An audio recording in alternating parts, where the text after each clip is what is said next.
Peace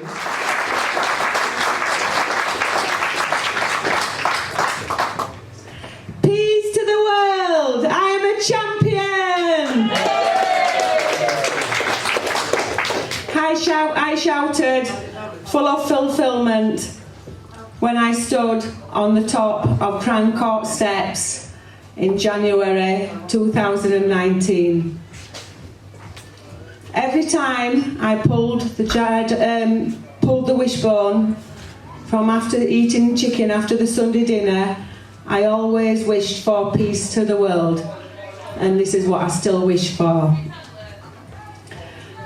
The inspiration for writing my book has come from wanting peace to the world and justice for many children that I believe haven't had it. I believe that people's voices have been silenced because of fear to speak out.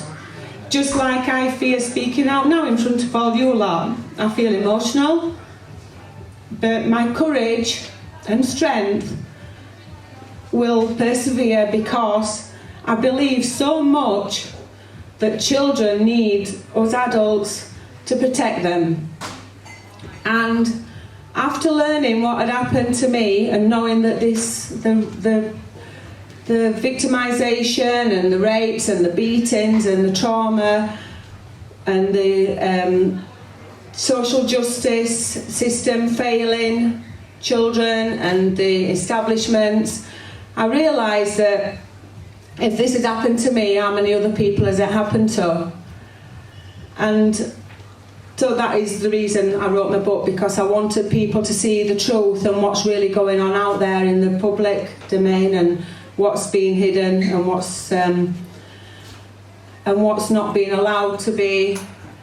The truth is being hidden, and for me, I've written my book because I want the truth to be told.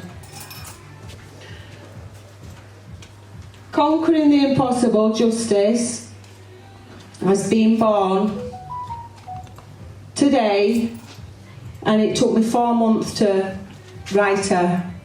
I started in January.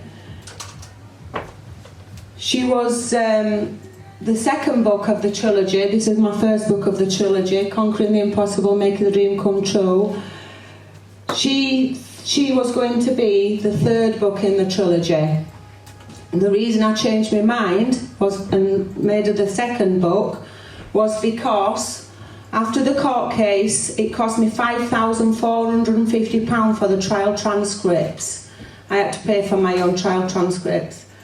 And that's because there's no other way around it. The transcribers from the 9-day trial have to type it all up.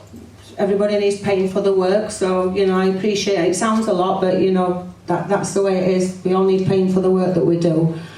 And how the second book was going to be, it was going to be the transcripts. I started recording conversations of trying to get my case to trial, because the police wasn't listening to me and they were telling me lies and they were trying to bully me and pacify me and you know, and say to me, you know, this has been an abusive process. It would be unfair to the victim, well, they were making my dad out that he was a victim. This would be unfair to the suspect if I actually got my case to court.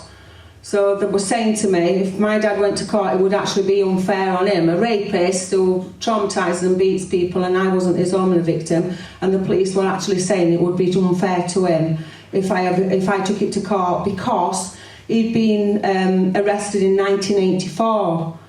In 1984, all my evidence that I took to the police and made a 17-page statement and had forensic tests, it's all gone missing. And it's all been burnt, along with everybody else's from the 1980s.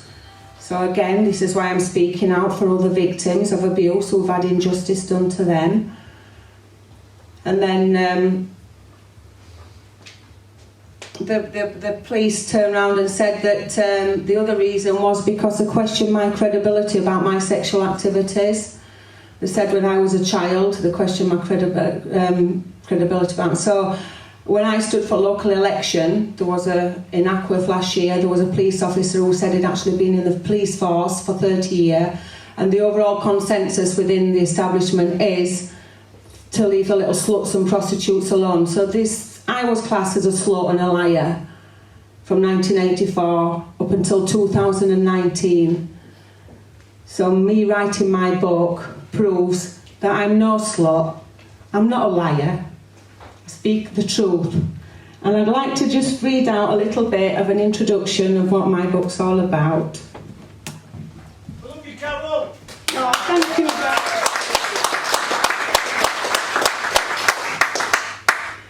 My motivation in writing and publishing this book is to highlight failings of the justice system, particularly of South and West Yorkshire Police and the Crown Prosecution Service. I wish to use my experience to raise public awareness of the taboo subject of familial rape and incest to support other victims who have been sexually abused by a parent. Identifying how predators like my father groom, terrorise, abuse and rape children will enable society and the authorities to recognise the signs and ultimately lead to their earlier prosecution. It took 35 years to bring my father to justice, and in this process I was labelled a liar and a slag, dismissed by the authorities and made to feel worthless. There was no deterrent for my father, and he relied on my silence and the unwillingness of people, including the police, to countenance that he could rape his own child to protect him. I am sure that if this has happened to me, it must have happened to many others. It must not be allowed to happen again. It is my literary and journalistic responsibility to assist in breaking the silence. This is key to preventing children's lives being ruined and destroyed. The reproduction of the trial transcripts, various items of evidence and recordings of conversations within this book are for the purpose of breaking the silence and raising awareness. My hope is that a more effective national deterrent and prevention strategy can be developed to safeguard children. Society needs to realise that child incest is like putting a nuclear bomb under the family. Picking up all the pieces is virtually impossible. However, there is hope for victims to survive and thrive given the right environment and tools and loving support. It requires courage to reach out and ask for help to heal your broken heart. I hope my story will help, and I want to show you if we stand together we can overcome adversity. It takes courage for all of us to stand up for what is right and to challenge what is wrong in a failing system. I have been inspired by reading books by great leaders who bravely spoke out to try and make the world a safer place for our children. I also want to inspire others to choose a path to healing and to believing that they can make their dreams come true and conquer the impossible. The kingdom of God belongs to the children.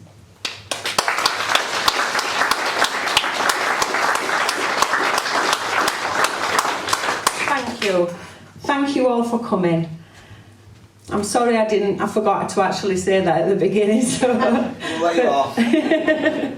Thank you all for coming. Thank you. Give yourself a round of applause. Thank you very much. And thank you so much to the people who made it possible for me to make this dream come true. I've got friends in here who know they are, and without them this book wouldn't have been made possible. Thankfully, they share the same passion and commitment and love in their hearts to help to try and make this place a better world for our children. But this isn't the end of it. There is going to be another book. This is the second in a trilogy. And also there's going to be a documentary. Los Angeles film producer have been in touch with me, and they're in talks. I woke up one morning, they've seen one of my podcasts with Sean Atwood, True Crime podcast, and mainstream media aren't happy about me speaking out there, not going to give me a platform. But gradually, I think, attitudes are changing, and people are starting to realise that, yeah, stranger danger is a terrible atrocity that's going on today. Grooming gangs, exactly the same. But 2/3 of children being raped come from living in the home. 2/3. And incest, child abuse, and what happened to me is a taboo subject. People do not want to talk about it. So what about the children who are sat, as we speak now, in their homes, not having anybody to even recognise what's happening to them? I was that child one day. And by speaking out, and like I say, and people starting to recognise it now, it gives me hope that in the future, that if by me speaking out, at least it won't have been in vain, and if I can save at least one child from having happened to them what happened to me, then I feel like I've done my job.